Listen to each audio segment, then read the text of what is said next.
Welcome, darling scribes and story summoners.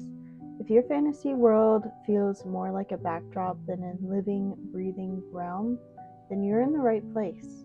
Today we're deep diving into immersive world building, how to build a setting that feels more like a character than just a place.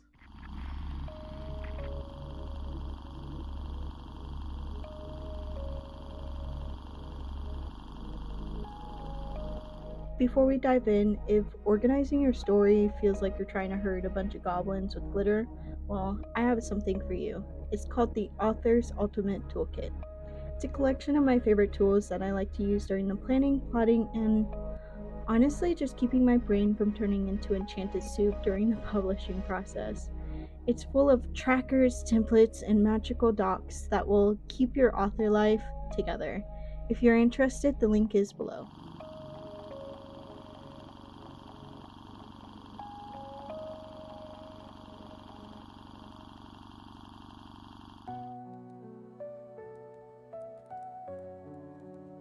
Let's start with the heart of it all. Why does world building matter so much? And that's because a well-built world isn't just scenery, it's a beating heart within your story. When it's done correctly, your readers don't just see your world, they feel it. It could be the smell of the spices in a market in a desert city. It could be a ghostly song that's drifting through your misty forest. They just learn what your people fear and what they fight for. It shapes everything, the way your characters talk, the clothing they wear, the dreams they're allowed to have, or the forbidden ones. World building turns your story from a skeleton into a living, breathing being. Another example could be there's two cities. One is shining, like everything just sparkles in the sunlight, but no traditions, no slang, no smell, no history. The other one is cobblestone roads and midnight markets and whispering legends and something about a cursed fountain. Which one would stick with you? Would it be the one with no filling or the one that's rich but still worn down? World building is the texture of memory.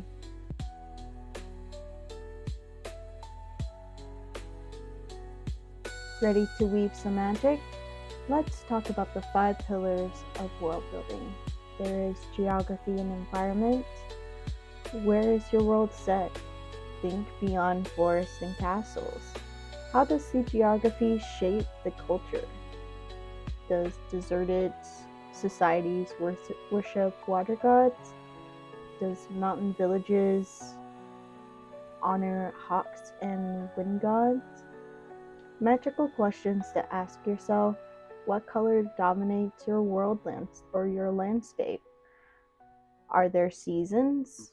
Magical weather patterns? What's the most dangerous natural phenomenon your people need to survive? The second one is culture and rituals. What do people celebrate? Mourn? Fear? How do they treat strangers?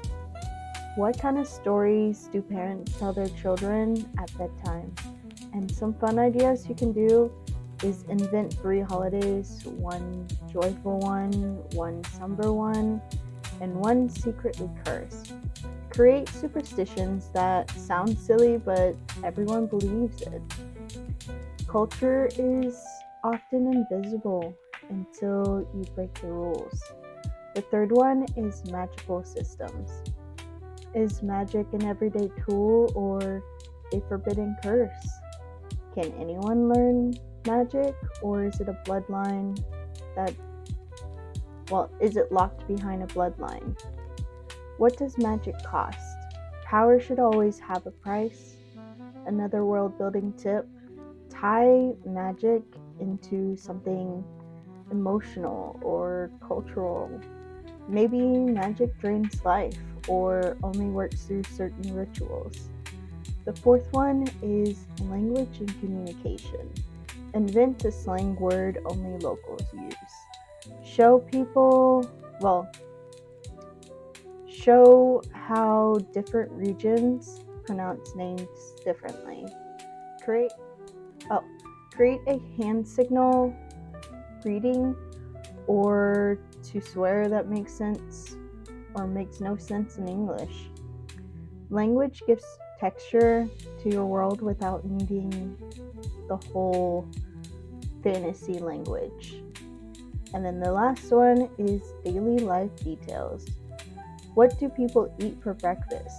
What games do the kids play on the streets? How do workers gossip at magic forges or enchanted apothecaries?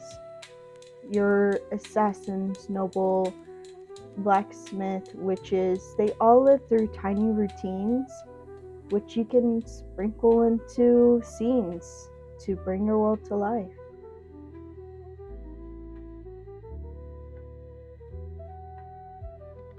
Now here's the key for world building without boring your readers to death. The rule of relevance. If the detail is important to the plot, theme, or character, definitely keep it. If it's trivial, sprinkle it in lightly, or save it for bonus content. Your character wears a golden talisman. It's pretty, but more importantly, it was a gift from the father they lost. And it burns when someone's lying. The detail now ties into the theme, character, and magic. World building should never feel like homework. It should feel like atmosphere, mist clinging to your ankles while you're walking through the story. More storytelling prompts, so let world building details reveal emotional states, fear of flying after a broomstick crash, hatred of public festivals due to exile. Use tiny objects like old coins, worn boots, or cracked amulets. Tie world building to sensory emotions like smell, sound, sight, and temperatures that instantly teleport readers.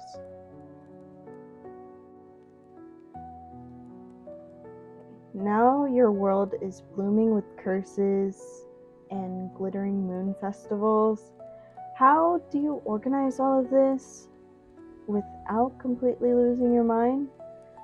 Tools to keep your world alive would be a project Bible, which I do have one linked below. Perfect for tracking races, rituals, religions, and legends. World building playlists, music you can summon for faster vibes than words sometimes. Pinterest and Canva mood boards. Collect visual inspiration, so cities, creatures, weather, character clothing, character journals. Write a diary entry from the point of view of one of your characters.